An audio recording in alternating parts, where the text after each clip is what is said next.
All right, I just came back outside. I have this under 350 psi of pressure, and I went inside, cranked up the nitrogen. The nitrogen, along with the micron meter, is all the way inside the building, about 80 feet of line set in that direction and down.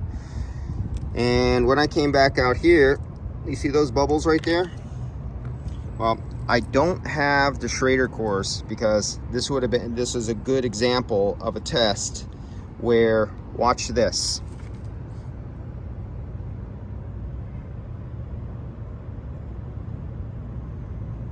You see the bubbles, but you see nothing until I talk. So we got bubbles here, and that was about 10-15 minutes by the time I got out here. And that is the good thing about this compared to soapy water. Soapy water dries out faster. This is up here in the hot sun, and it didn't dry out, and it's still bubbling 15 minutes later. But the ultrasonic leak detector did not pick it up under a vacuum, did not pick it up under pressure, but really slowly, bubbles are forming.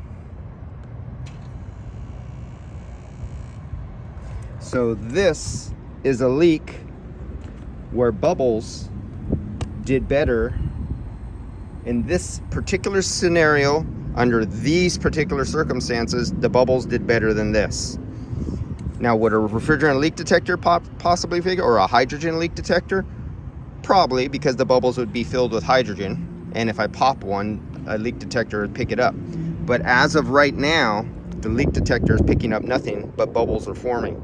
So that tells you different leak detectors are different under different scenarios. And in this scenario right now, this wins.